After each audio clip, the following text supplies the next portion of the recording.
Hello दोस्तों, नमस्कार। सत श्री अकाल, राम राम। कैसे हो आप? मैं आशा करता हूं कि आप स्वस्थ होंगे, मस्त होंगे। दोस्तों, कि जैसा कि आपको पता है कि 29 अगस्त को 12th लेवल सीटी 2024 का नोटिफिकेशन जारी किया गया है। मित्रों, सीटी का मतलब क्या होता है? सीटी का मतलब जो होता है वो होता है राजस्थान समान पात्रता परीक्षा। यह एक पात्रता परीक्षा होती है जिसमें आपको यहाँ परीक्षा देकर आगामी एग्जामों के लिए इसमें क्वालिफाई करना होता है। मित्रों, ये इसका जो क्वालिफिकेशन है वो केवल 12th पास ये नोटिफिकेशन जारी हुआ है। इससे पहले आपका जो बीए पास था वो पहले नोटिफिकेशन जारी हो चुका है और ये 29 अगस्त को एक नवीनतम नोटिफिकेशन जारी किया गया है। साथियों, इसमें है क्या, वो पहले आप थोड़ा सा ये जाने कि आपको करना क्या है। आपको करना कुछ भी नहीं है, फॉर्म अप्लाई करना है। फॉर्म फीस क्या है, ये सारी चीज़ें आपको नोटिफिकेशन में अर्थात जो भी अपनी विज्ञप्ति जारी की गई है उसमें आपको बता दिया गया है।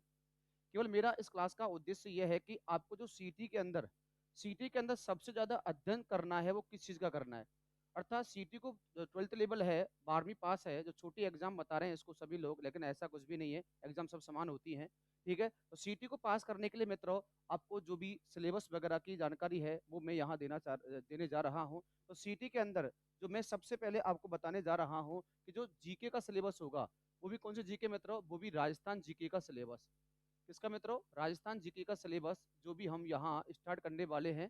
ठीक है, बिल्कुल आप निश्चिंत रहें, ये आपको सिलेबस पूरा करवाया जाएगा और मैं एक एक बिंदु को आपके लिए यहाँ बिल्कुल स्पष्ट करने वाला हूँ कि एक एक बिंदु के अंदर अर्थात इसके अंदर आपसे राजस्थान संबंधी और इंडिया संबंधी या नेशनल संबंधी आपसे क्या पूछने जा रहा है। तो पहले हम बातें कर लेते हैं इस क्लास के अंदर। सबसे पहले राजस्थान संबंधी आपसे क्या पूछने जाएगा अर्थात क्या पूछा जाएगा। तो सबसे पहले ध्यान रखना, सीटी परीक्षा को पाठ्यक्रम जो भी आपकी बार विभाग के द्वारा जारी किया गया है उसमें जीके का शेड्यूल क्या है अर्थात जीके का अपना पूरा के प्रोफार्मा क्या है उसको मैं आपके सामने लेकर आया हूँ। सबसे पहले राजस्थान की कला संस्कृति अर्थात कल्चर से आपसे क्वेश्चन पुटअप करेगा, ध्यान रखें, क्योंकि सीटी के अंदर यहाँ जो 12th लेवल है उसमें जीके का बहुत बड़ा रोल है। ठीक है, तो कल्चर में आपसे क्या क्या क्वेश्चन अर्थात टॉपिक पूछेगा कल्चर में, ध्यान रखें, आपसे लोक देवी देवता इन से आपसे क्वेश्चन पुटअप करेगा। लोक संत से क्वेश्चन पुटअप कर सकता है। प्रसिद्ध कवि, प्रसिद्ध योद्धा, मेले त्योहार, रीति रिवाज, वेशभूषा, आभूषण और लोक नृत्य और लोक संगीत और लोक भाषा एवं साहित्य में छोटा करता हूँ थोड़ा सा इसे, देखो थोड़ा सा, हाँ ये लिख दिया मैंने यहाँ, देखो सुनो। तो ये लोक भाषा और साहित्य जिसे हम लैंग्वेज और अपना साहित्य कहते हैं। स्थापत्य कला के अंदर ध्यान रखें, आप जितने भी दुर्ग हैं, महल हैं, छतरियां हैं, मीनार हैं, बावड़ी हैं, कुएं हैं, कुंड हैं, इन सबका अध्ययन कर लेंगे।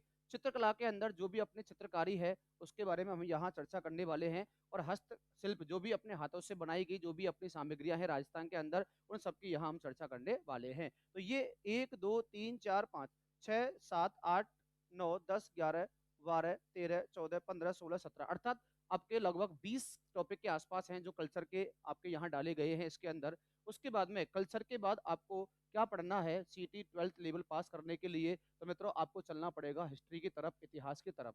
इतिहास में आपसे क्या पूछने जाएगा, ध्यान रखना, तो इतिहास में आपसे पूछेगा एक तो सभ्यता, क्या पूछेगा साथियों? सभ्यता पूछ लेगा आपसे। क्या पूछ लेगा साथियों? सभ्यता।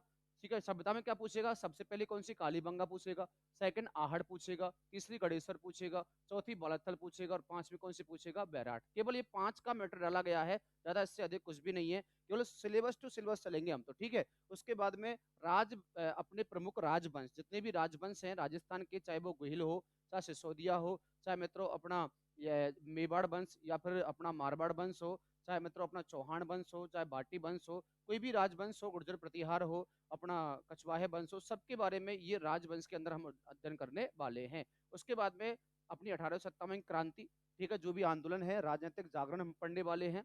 ठीक है, उसके बाद में प्रजामंडल हम पढ़ने वाले हैं। उसके बाद आपका डाला गया है राजस्थान का एकीकरण। क्या डाला गया है मित्रों? राजस्थान का एकीकरण। तो ध्यान रखें 100% यहाँ से क्वेश्चन पुटअप करेगा आपसे।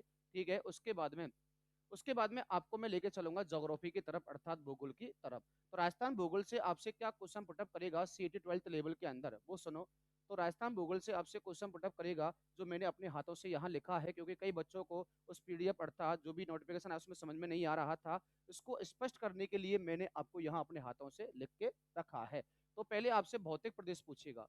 दूसरा आपसे नदियां और झीलें पूछेगा, नदियां, झील, बांध पूछ लेगा आपसे। ठीक है, जलवायु पूछेगा आपसे, वनस्पति पूछेगा, वनों के बारे में, ठीक है, वनस्पति के बारे में, मृदा पूछेगा और वन संपदा का अलग से टॉपिक डाला गया है। उसके बाद पशुओं के बारे में चर्चा करेगा, फिर आपसे एग्रीकल्चर पूछेगा, कृषि संपदा पूछेगा, और उसके बाद में खनिज पूछेगा, वन्य जीव अभ्यारण्य पूछ लेगा आपसे।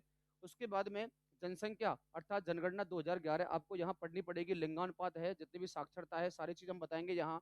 उसके बाद पर्यटन पढ़ेंगे हम, क्या पढ़ेंगे भैया, पर्यटन पढ़ेंगे, जनजातियां पढ़ने वाले हैं, जल संसाधन पढ़ने वाले हैं, उसके बाद में उद्योग धंधे पढ़ने वाले हैं, और हम पढ़ने वाले हैं सबसे लास्ट में सूखा और अकाल। बिल्कुल एक एक टॉपिक को मैं यहाँ स्पष्ट करवाऊंगा, आपके लिए चिंता ना करें, ठीक है। उसके बाद में मैं आपको लेके चलता हूँ राजस्थान की इकोनॉमी अर्थात अर्थव्यवस्था की तरफ। राजस्थान अर्थव्यवस्था से बहुत कम टॉपिक डाले गए हैं। पहला है मित्रों लोक कल्याणकारी योजनाएं अर्थात कल्याणकारी योजनाएं, जितनी भी योजना चल रही है राजस्थान सरकार की, उन सबका आपको अध्ययन कराऊंगा मैं यहाँ बड़े ढंग से। उसके बाद में मनरेगा, जिसे हम नरेगा कहते हैं, हमारे गांव में आम भाषा में उसे मिस्टॉल कहते हैं, उसका आप यहाँ अध्ययन करोगे। उसके बाद में ऊर्जा के बारे में, चाहे पवन ऊर्जा हो, सौर ऊर्जा हो, इस सब तापीय ऊर्जा हो, उन सबका हम अध्ययन करेंगे यहाँ। और उसके बाद में वित्तीय संस्था पढ़ने वाले हैं। कौन सी मित्रों, वित्तीय संस्था का हम यहाँ अध्ययन करेंगे। तो ये अपनी इकोनॉमी के टॉपिक हैं जो आपके सामने यहाँ स्पष्ट मैंने कर दिए हैं। उसके बाद में भारतीय संविधान कंप्लीट आपको पढ़ना है, लेकिन राजस्थान संबंधी क्या पढ़ना है मित्रों, तो उसके अंदर आपको राजस्थान संबंधी जो पढ़ना है, संविधान के अंदर पूरी राज्य व्यवस्था को पढ़ना है। और भाग 6 में अर्थात राज्यपाल हो, मंत्रिपरिषद हो, चाहे मुख्यमंत्री हो, चाहे मंत्रिमंडल हो, चाहे उसके बाद विधायिका अर्थात अर्थात जिसे हम केंद्र में संसद कहते हैं, ठीक है। उसके बाद में न्यायपालिका, संवैधानिक आयोग अर्थात संस्थाओं के बारे में हमें चर्चा करनी अर्थात अध्ययन करना पड़ेगा। तो ये सारी क्रिया जो मैंने आपको यहाँ बताई है, ठीक है, बड़े ढंग से वो देखो यहाँ। तो इसके जरिए आपको सीटी एग्जाम पास करना है, और सबसे बड़ा अहम रोल है मित्रों बुक इसका है राजस्थान सामान्य ज्ञान का अर्थात राजस्थान सामान्य अध्ययन का, आपको ढंग से अध्ययन करना ही पड़ेगा, तब तो जाके आपका 12th लेवल सीटी एग्जाम क्लियर हो सकता है। तो ठीक है, अब देखो हमें करना क्या है। अब हमारी अगली रूपरेखा क्या होगी, अपनी अगली रूपरेखा होगी जैसे अपनी फर्स्ट क्लास, ये तो थोड़ा सा मैंने बताया था सिलेबस के बारे में। अपनी फर्स्ट क्लास जो मैं कल आपको बताऊंगा, ठीक है। तो फर्स्ट क्लास में हम सबसे पहले क्या स्टार्ट करेंगे, तो हम सबसे पहले स्टार्ट करेंगे यहाँ बिल्कुल same to same syllabus to syllabus. हम पहले पढ़ेंगे क्या, कल्चर पढ़ने वाले हैं, ठीक है। क्या पढ़ेंगे मित्रों, कल्चर। और कल्चर में सबसे पहले हम आपसे अर्थात आपको हम पढ़ाएंगे, वो भी अपना टॉपिक होगा लोक देवी देवता। क्या होगा मित्रों, लोक देवी और देवता। आप चिंता ना करें, ठीक है।